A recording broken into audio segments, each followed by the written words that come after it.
Straight cut लगेगा आराम से ज़रा, और इसका छिलका दोनों साइडों से उतार के इसको नीचे छिलके के अंदर दबा देंगे। अब ये बिस्मिल्लाहिर्रहमानिर्रहीम, अस्सलाम वालेकुम। पिछली वीडियो के अंदर मैंने आपको बताया था कि जब भी सिट्रस की किसी वैरायटी को आपने ग्राफ्ट करना है, उसकी पेवंद करनी है, तो उसके लिए आपने बड कैसे लेनी है और कलम कैसे लेनी है, वो डिटेल के साथ सारी की सारी बातें मैंने आपको समझा दी थी। अब अगला मरहला जिसके अंदर हम बताएंगे कि ग्राफ्टिंग किन महीनों के अंदर की जाती है, किस तरीके से की जाती है और उसको बाद में किस तरीके से संभालना है, ये सारी की सारी चीज़ें मैं स्टेप बाय स्टेप बताऊंगा। इस वक्त हमारी जो खट्टी है वो एक बार ग्राफ्ट हो चुकी है। कुछ पौधे ऐसे होते हैं खट्टी के अंदर जो बारीक रह जाते हैं दूसरे पौधे के शेड के अंदर आने की वजह से।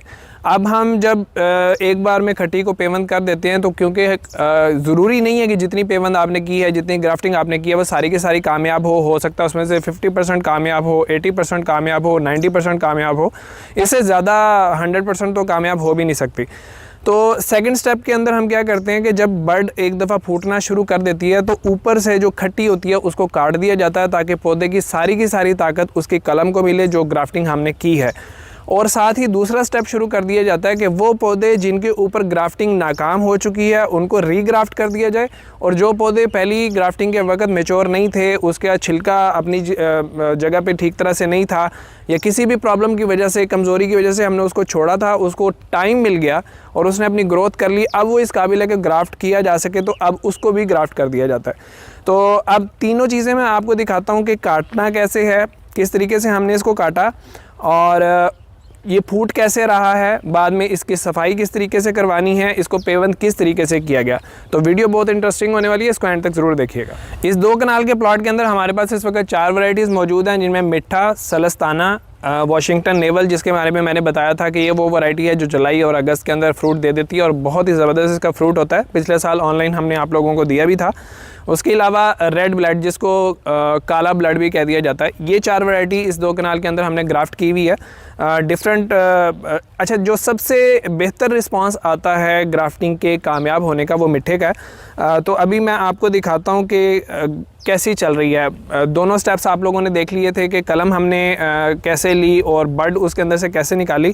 अब उनका मेच्योरिटी कैसे हो रही है, उनकी स्प्राउटिंग कैसे हो रही है, वो मैं आपको करीब से दिखाता हूँ। अब यहाँ पे ये वो पौधा है जिसके ऊपर हमने कलम लगाई थी। जो पौधा उंगली जो खट्टी आपकी उंगली से ज़्यादा मोटी हो जाती है या थोड़ी लेट हम ग्राफ्ट कर रहे होते हैं, उसको हम कलम लगाते हैं तो ये स्प्राउट करना शुरू हो गया। अब इससे नीचे हमने ख्याल क्या करना होता है कि एक तो हमने इसकी गोडी करवा देनी है अच्छे तरीके से, दूसरा नीचे से जो खट्टी की शाखें स्प्राउट करेंगी उनको हमने साफ़ करवाते रहना है। इसी तरह जो बड है हमारी आँख वाली, वो अभी थोड़ा सा लेट स्प्राउट करना शुरू करेगी, काफ़ी जगहों पे वो स्प्राउट कर चुकी है। दूसरी चीज़ ये कि आपने जब देखा कि आपकी ये बड जो है हल्का फुल्का स्प्राउट करना शुरू कर दिया, तो ये जो ऊपर से खट्टी होती है इसको आपने काट देना है।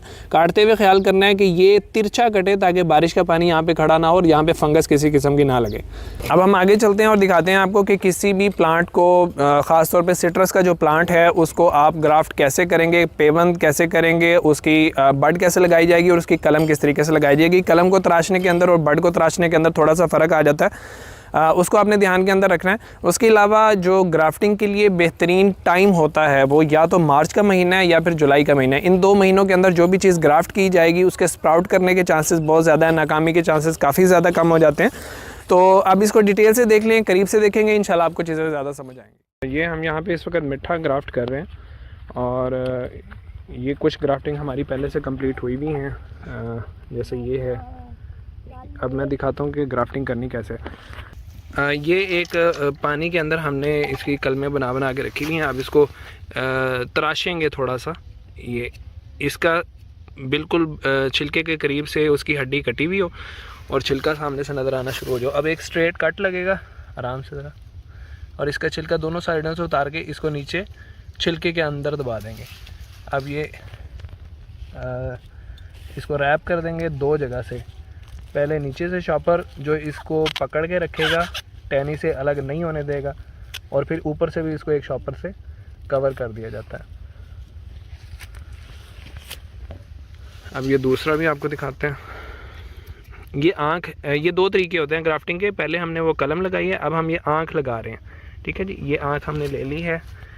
इसको भी इसी तरह स्ट्रेट एक कट लगेगा, साइडों से उसको हटाया जाएगा और नीचे दबाएंगे तो वो कंप्लीट हो जाएगा। इसी के ऊपर भी हम शॉपर से इसको रैप कर देंगे। जो आपकी खट्टी मोटी हो जाती है, जैसे ये उंगली जितनी मोटी हो गई है तो इसको आमतौर पे कलम लगानी चाहिए, और जो बारीक हो उसको आँख लगाई जाती है। आँख जो उनसी है उसका रिस्पॉन्स ज़रा ज़्यादा बेहतर होता है।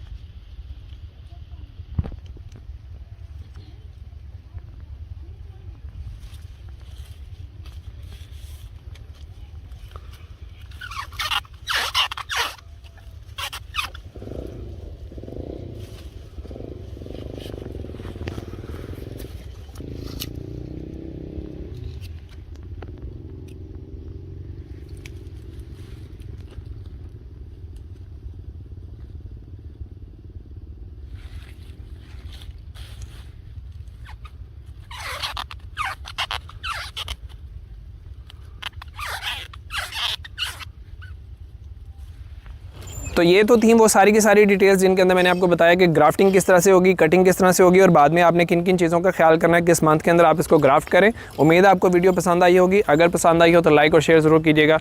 मज़हर अली को इजाज़त दीजिए। अल्लाह हाफ़िज़।